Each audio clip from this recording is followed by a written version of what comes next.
Hello friends, कैसे उम्मीद करता हूँ आप लोग बहुत अच्छे होंगे, अच्छे तरीके से स्टडी करेंगे। तो इस वीडियो में कक्षा 10 प्रश्नावली 4.1 के प्रश्न नंबर 2 के भाग 3 को हम सॉल्व करने वाले हैं। तो आइए यहाँ पर हम भाग 3 को सॉल्व करते हैं। अगर आपको वीडियो अच्छा लगे तो एक लाइक कीजिए, अगर चैनल पर नए हैं तो चैनल को सब्सक्राइब करके बेल आइकन को प्रेस कीजिए, जिससे आने वाले वीडियो का नोटिफिकेशन आपको टाइम टाइम पर मिलता रहे। तो चलिए क्वेश्चन नंबर 3 को सॉल्व करते हैं। तो रोहन की माँ उससे मतलब रोहन से 26 वर्ष बड़ी है।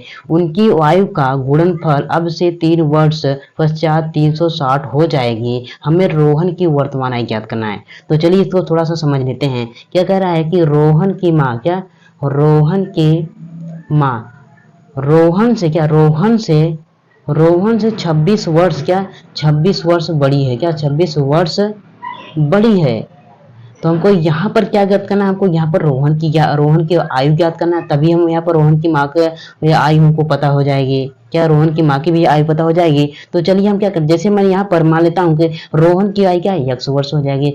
तो 100 वर्ष हो गई। इसके बाद उसकी माँ क्या हो जाएगी, 100 प्लस में 26 वर्ष हो जाएगी। रोहन की माँ हो जाएगी। क्या रोहन की माँ की वर्तमान आयु हो जाएगी। अब इसके बाद क्या कर रहा है, 3 वर्ष पश्चात।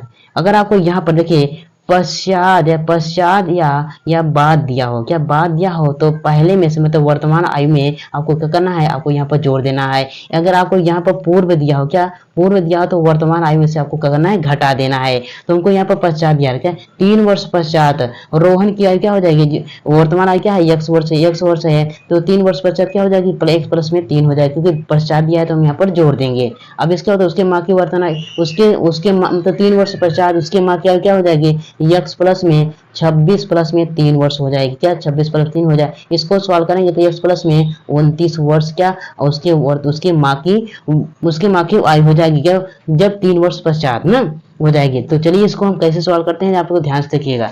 आपको यहाँ पर लिखना है, आपको क्या करना है, आपको यहाँ पर रोहन की वर्तमान आयु को ज्ञात करना है। तो आपको यहाँ पर सिंपल तरीके से आपको यहाँ पर हल लिख लेना है। तो हल लिखने के बाद ध्यान से देखिएगा, आपको लिखना है माना रोहन की वर्तमान आयु रोहन की वर्तमान आयु 100 वर्ष है। क्या 100 वर्ष है। अब इसके बाद उसके माँ की वर्तमान आयु क्या हो जाएगी, उसके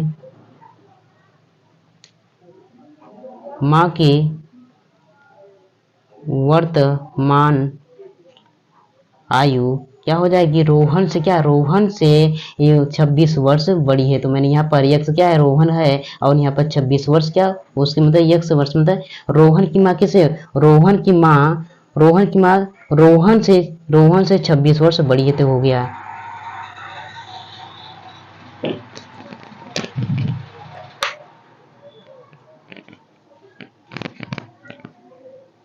तो हो गया, इतना तो हो गया। अब इसके बाद क्या कर रहा है, 3 वर्ष पश्चात क्या रहा है, अब से 3 वर्ष पश्चात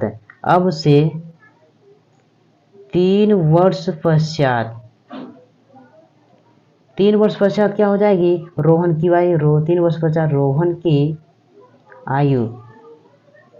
तो पश्चात दिया है तो क्या करेंगे हम मेरे प्यारे भाई, वर्तमान में हम पश्चात को जोड़ देंगे। तो क्या हो जाएगी, x प्लस में 3 हो जाएगी। रोहन की 3 वर्ष पश्चात आयु हो गई। अब इसके बाद और 3 वर्ष पश्चात क्या 3 वर्ष पश्चात उसके माँ की आयु, क्या उसकी माँ की आयु क्या हो जाएगी, उसकी माँ की आयु हो जाएगी क्या हो जाएगी, x प्लस में क्या 26 है वर्तमान आयु, तो हम यहाँ पर 3 और जोड़ देंगे तो वो 3 वर्ष के बाद पश्चात की आयु हो जाएगी। क्या हमको यहाँ पर क्या मिला, हमको यहाँ पर x प्लस में 29 वर्ष है, वो उसके माँ की आयु होगी 3 वर्ष पश्चात ना। इतना आपको समझ में आया होगा। अब क्या करें, ध्यान से फिर से क्वेश्चन को अच्छे तरीके से पढ़ते हैं।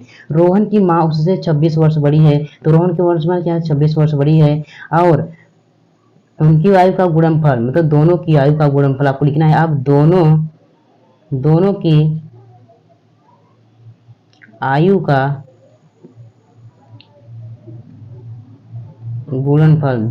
गुणनफल कितना है, हमको यहाँ पर 360 है। 360 हमको यहाँ पर दिया है। तो रोहन की आयु क्या है, रोहन क्या हमको यहाँ पर x प्लस में 3 वर्ष बाद क्या है, x प्लस में 3 है। अब इसका तो उसकी माँ की आयु क्या है, उसकी माँ की आयु x प्लस में क्या 29 है, और बराबर हमको क्या है 360 दिया, क्या 360 दिया है। तो आगे हम सिंप्लीफाई करेंगे, ध्यान से देखिएगा।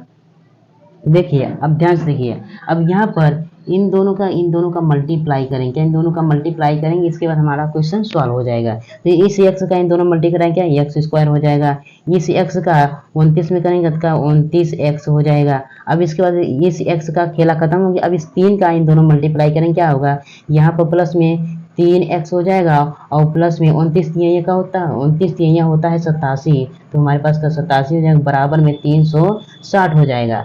इसके बाद ध्यान से देखिए, इसके बाद क्या करते हैं मेरे प्यारे भाई, ध्यान से देखिए, यहाँ पर क्या है, यहाँ पर x स्क्वायर है, x स्क्वायर लिखेंगे। इसके बाद में प्लस में यहाँ 29x और 3x को जोड़ने, क्या 32x हो जाएगा, क्या 32x हो जाएगा।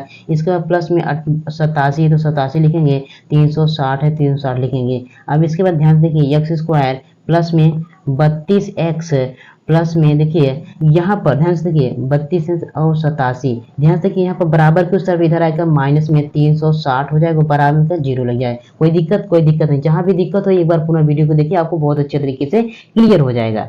अब ध्यान से देखिए, अब यहाँ पर ना x स्क्वायर प्लस में 32x, यहाँ पर देखिए अगर 360 में से 87 को घटाएंगे, क्या मिलेगा हमको, यहाँ पर माइनस में 273 मिलेगा, बराबर में 0। ये हमको क्या, यही हमको आंसर है, क्या यही हमको आंसर है, क्योंकि हमको क्वेश्चन में बोला है कि निम्न स्थितियों को द्विघात समीकरण के रूप में व्यक्त किया है। तो मैंने यहाँ पर द्विघात समीकरण के रूप में इसको व्यक्त कर दिया है। तो देखिए यहाँ पर चर की अधिकतम घात 2 है, अर्थात हमारा द्विघात समीकरण है, अर्थात यही हमारा क्या आंसर है। तो उम्मीद करता हूँ मेरे प्यारे भाई आपको यहाँ पर क्वेश्चन नंबर 3 भी अच्छे तरीके से समझ में आया होगा। तो चलिए मिलते हैं अगली वीडियो, तब के लिए जय हिंद, वंदे मातरम।